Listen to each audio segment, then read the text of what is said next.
Hello and welcome to Cinema Subculture, where we discuss everything strange, obscure and downright messed up in the world of movies.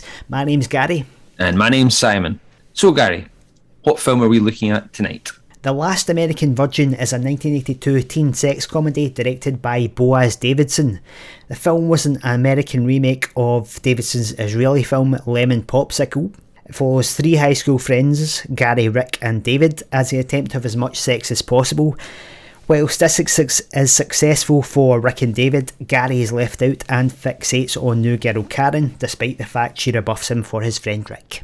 Okay, so Gary, I selected this film and I had mentioned to you watching it a few times, quite a while ago, and this is us finally getting to it. So I'm really keen to hear what your thoughts are on this film. The Last American Virgin, quite an average kind of teen sex comedy, I thought. Okay. So this was quite early in the 80s kind of teen, the sort of 80s teen movies. So I think it's sort of falling on the back of Porky's and Animal House in the kind of sex comedy vein. Yeah, it's okay. I don't know. I think it's a film that if you are a teenager, if you're in a young teen in high school and these kind of things are your kind of contemporary life, I think it probably hit home more. I don't think it plays that well to an older audience. Sort of romps along with sort of a series of kind of raunchy, kind of risky scenes. But I think the main flaw in the movie is it was just kind of lacking sort of relatable characters. I don't know, especially the main character, Gary, did not really work for me at all. It's a strange one. I don't know if it's down to performance or direction, but he was quite really unlikable as a character. So it's meant to be, he's a guy that's sort of always left out. You're meant to kind of feel sorry for him. It's his narrative, but I don't know. He's just played like very kind of entitled. He seems very petulant, whiny. We're not really given any kind of build up to, allow us to empathise with this guy. So he's sort of the kind of nerdy everyman, but I think ultimately the story does not work because we really have no sense of pathos for this character. At least that's how I felt about it. But I mean, it's fun enough for a kind of for what it is as a teen sex comedy. I mean, I think I'm going to come back to the ending, because the ending was the most surprising kind of shocking thing about it, and I really don't know what the ending means, but I'll come back to that. Cool. Yeah. So I mean, I didn't see this film that long ago, but I'd actually heard some other people talking about it on a podcast, and they mentioned specifically the ending, right? And it was obviously something they'd seen in their kind of teen years.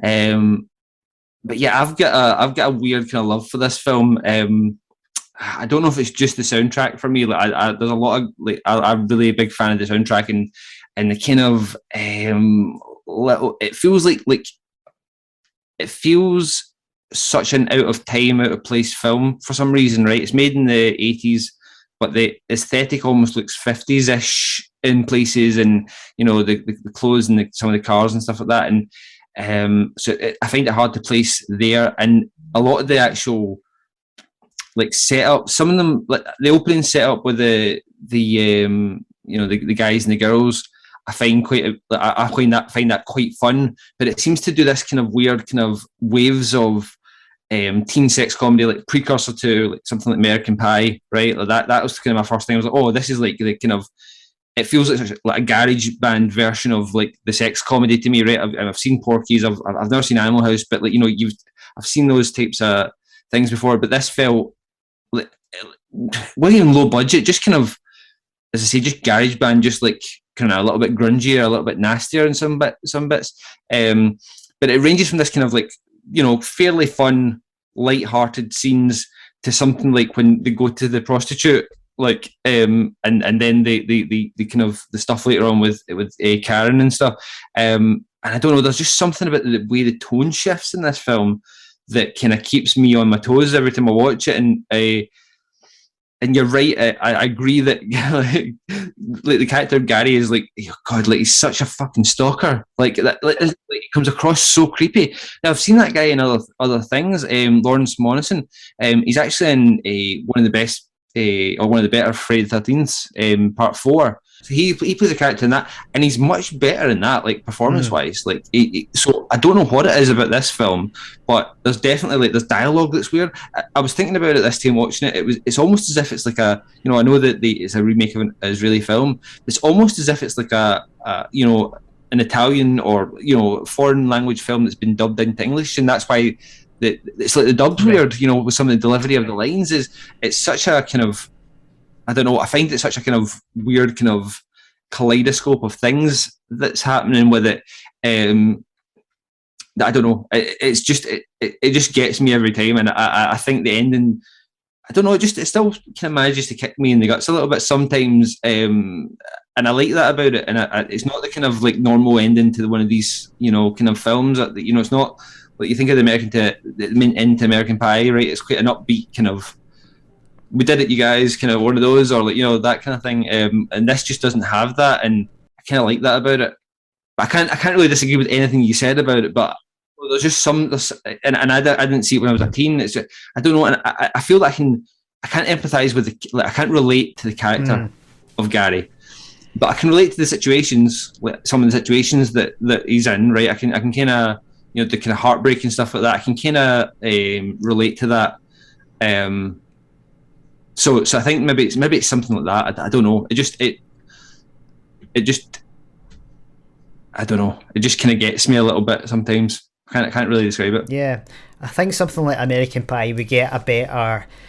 I think the script is better in terms of character dialogue and stuff like that. So we get a better feel for the sort of the gang, so to speak. And then when they're doing slightly kind of maybe despicable things with women, then we kind of go along for it a bit more. Whereas this feels a bit sometimes a little bit, I don't know, maybe a bit more seedy or something. But it does. I was thinking about it again this time, and the I actually was like, the one scene that stood out to me this time specifically that I didn't need at all was the prostitute scene. That whole bit felt long and protracted to what they were getting to, which was like, okay, the guys get crabs, and that leads to a kind of funny situation and interactions, right? And I felt that whole bit was like unnecessary, and I felt we already had. Oh, sorry, no. So that bit, it definitely went on too long. But the bit I felt was unnecessary was the bit with the kind of cougar woman, the Carmela, that was to me that was totally pointless. I don't think that was drag on a little. Yeah, the prostitute bit dragged a little bit, but we did get to, there was something there, you know. I think that they were trying to do with the characters, right? But so flipping that, I'm talking about the gang, and I kind of get what you mean, but like about not really getting the quote unquote gang in, and there's definitely not much characterization there, but little things like Victor, the kind of the geek, right, and when he's caught spying on the girls' locker room near the beginning, and I think, well, here's the rest of the guys, the cool kids in quotes, are coming in, and they're all going to like beat this kid up and like, you know, give him a good slagging or whatever, and it leads to an actual dick measuring contest. Yeah, I was so taken aback the first time I saw that. I was like, one, that they kind of like, they didn't just jump, you know, it wasn't just that typical nerd gets beat up joke, right? And he was actually kind of answering back to them, telling them to like fuck off basically, and then saying, I've got a bigger dick than you guys, so don't worry about it. And then the fact that they actually went to like a dick measuring contest, like, I mean, it was just that always, like, I don't know, something about that was just. And then he wins, and they're okay with them winning, and like, yeah, they give him a bit of a hard time in the rest of the film, but it's not quite the traditional, geek jock like dynamic we see in the 80s films, and have seen even to a more realistic and worse degree in more recent TV shows and films. So something kind of refreshing about that for me, like, you know, and kind of said something more than what we were getting from the actual some of the dialogue about the characters. Cool. You know? So will we run down the plot a wee bit more so that it gives context for discussing this ending here? This notorious ending. So yeah, basically the plot revolves around a group of 3 guys. New girl Karen comes to the school. Gary takes a serious crush on her, but she starts dating his friend Rick. Then Rick gets her pregnant and then rebuffs her, and Gary thinks he's got his in, helps her get an abortion, and thinks that they are now going to become an item, but then she goes back to Rick, and Gary's very sad.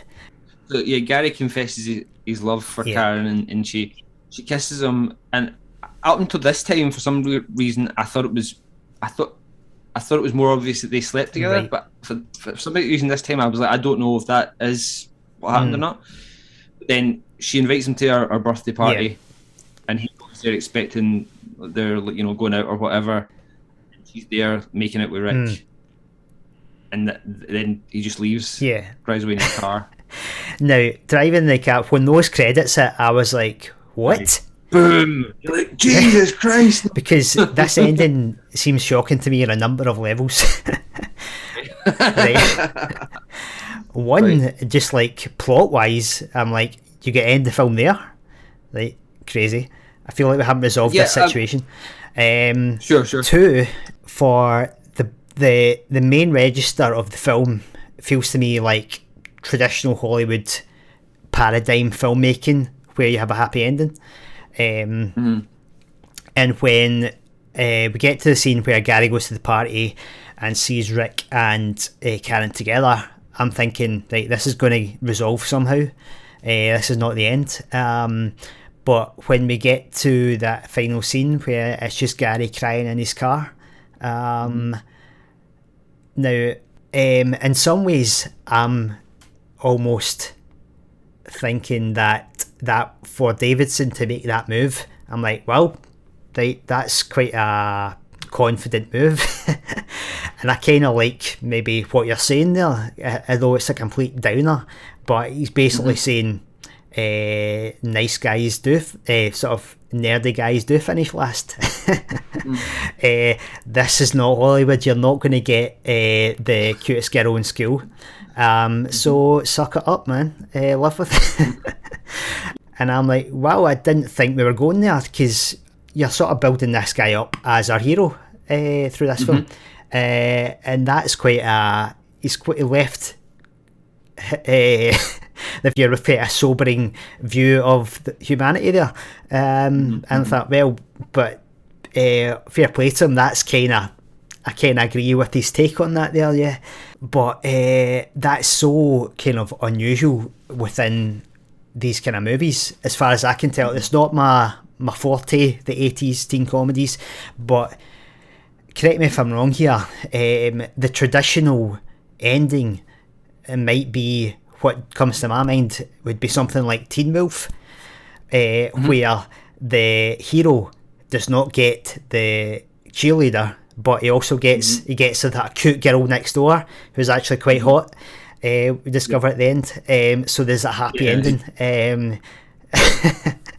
What's your thoughts on the kind of cliche of the happy relationship ending in these kind of movies? I'm off base here. No, that I think you're quite right. It's kind of the object of your desire is not always the one you want or the one you should end up with, but they usually at least do, like, see, this was who you really wanted all along, kind of thing. You're right. You usually have some sort of the characters discovered something about themselves that again, what they thought they desired wasn't really what they wanted. So yeah, I think your take is right there. I had never seen this ending before, and that was kind of what intrigued me about it when I first heard about it, right?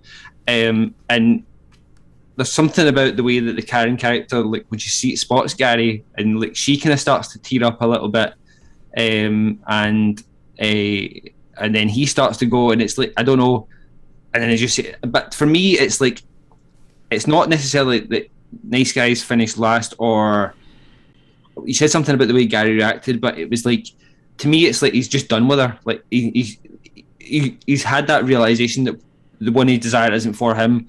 without the kind of other half of that, which is the oh, I'm not going to say the backup, but you know what I mean, the true love that was meant to be there, right? So, and I think we kind of see a little bit of that in the character of Gary earlier on, where I feel that the character changes from that kind of creepy stalker guy to an actual almost human being. Like, right, when she runs out of the library after speaking to Rick, and he's trying to comfort her, and he's like saying, like, don't, he'll come around, don't, like, I've seen him like this before, don't, like, you know, don't worry. And I thought, oh, that's actually that's a total change from anything he said to her before. But Rick, right, it was the scene before, he was literally racing to the football park to try and, I don't know, split them up before having sex. I really don't know what his plan there was. And then we see, you know, he takes care of her, and it doesn't seem like he's not pushing his luck in any way, right? He's kind of being quite gentlemanly. And then, like, she kind of shows him affection, and then he's super happy, and he seems like an actual character, like a human being, like a normal person. For those, like, couple of scenes just after that, you know, he's better with his parents. He's talking to people. You know, I don't know. He just feels happier and not as stalkery. So I think, like, in that moment when he's talking to Karen about Rick, you know, coming round, and I think he's kind of let her go a bit there, right? And I think that's kind of what he's realising at the end is, like, it's just never going to happen, right? And it's like that's why he drives away, and there's no resolution to be had there. Yeah, I don't know. It's just so odd. Like, why? Yeah, I don't know. Why leave it there? Well, why not find a resolution for Gary? It's kind of like saying, well, it's all or nothing with this girl that I've barely spoken to. Well, I think it's, in Gary's mind, it's all or nothing romantically with this girl.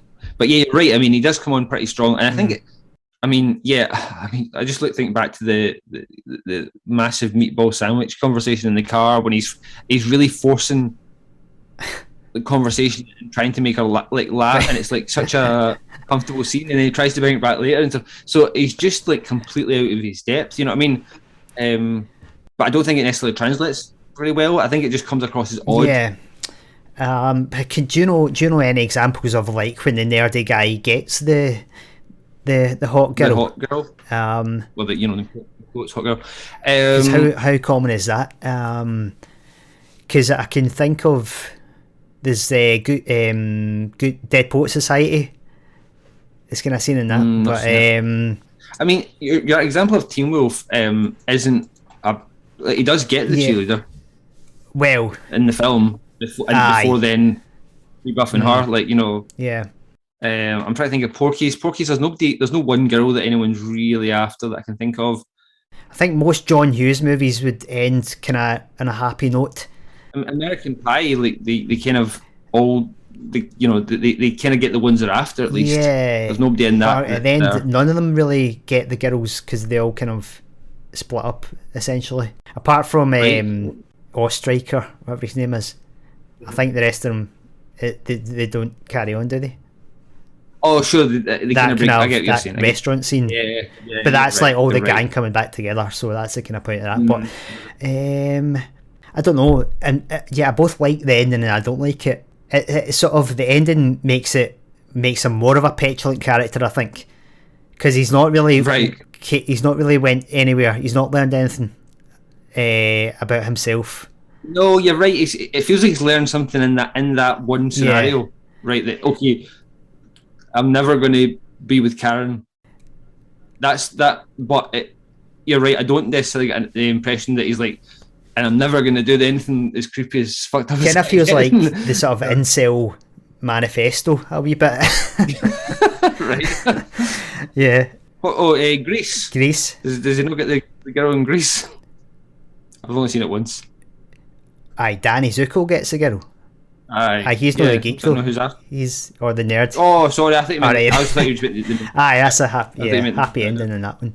Yeah, I'm sure it exists. It feels like that has to be a thing. Yeah, because it's the stories there is the geeks after the hot girl, the cheerleader, And she's like, no, and then suddenly realize, oh, you're actually an all right guy, and you're the one I should be with. So it's almost like a reverse kind of there, right? Like they're realizing that's the one they should be with. So that definitely happens in films. Superbad, the two kind of nerdy guys get the girls, but I feel that's more of a kind of revisionist teen movie in a sense. Yeah, and everyone's kind of not geeky, but you know what I mean. No one's kind of like the super cool jock or cheerleader character, and that I don't think, you know. But yeah, no, I get what you mean though. It's definitely an unlikely pairing that kind of seem to work out. So it's weird. I don't know. It feels obvious. You can tell that it's a foreign filmmaker coming into an American system in a sense. That is such an unusual kind of choice for an ending. But yeah, it's weird that in Israel this spawned a whole series of sequels. That's what I was going to say. Like, because there was plans with this one. To do a kind of like not 10 years later, like 5 years later or something like that, they would pick it up and do a sequel. But I think it just never happened. Like, I think Davidson, he ended up making more Israeli sequels to Lemon Popsicle.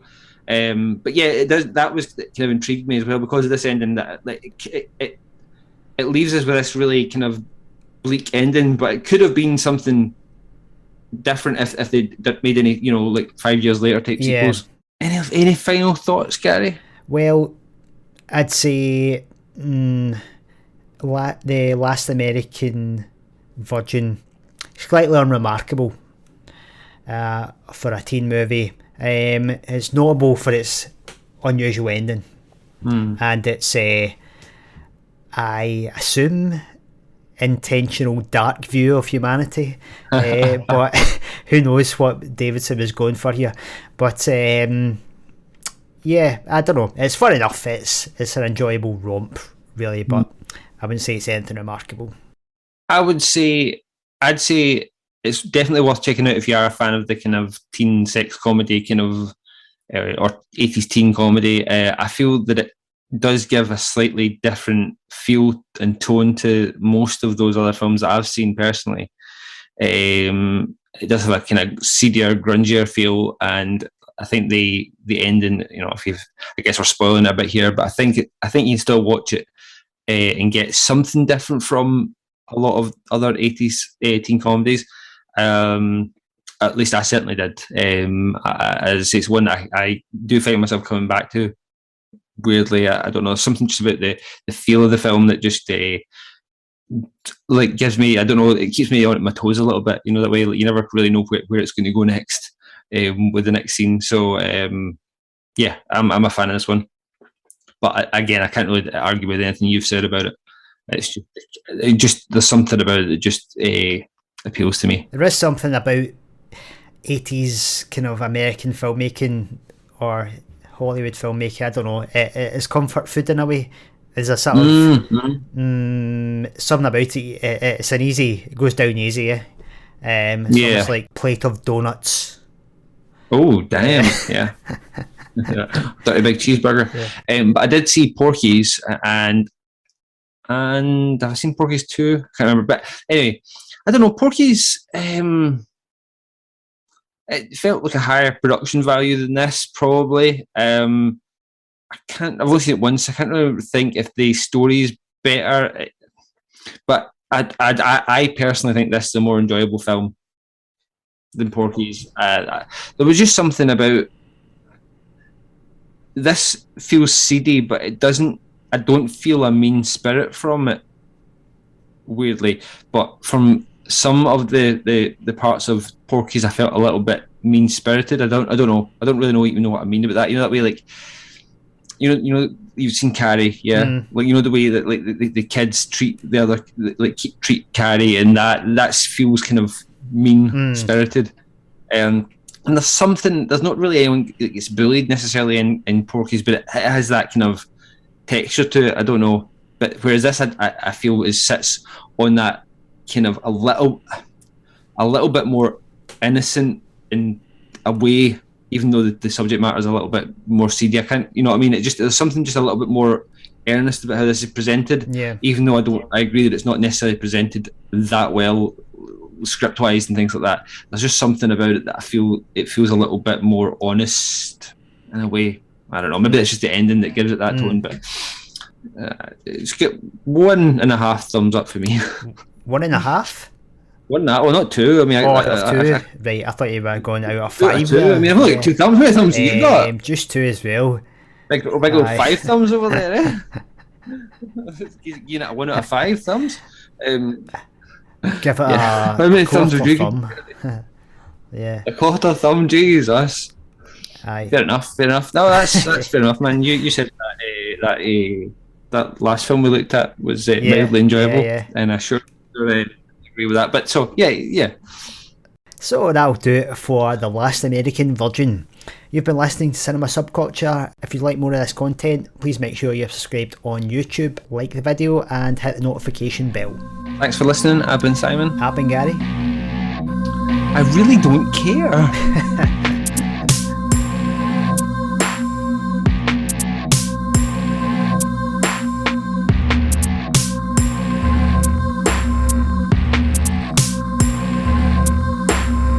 Nightmare.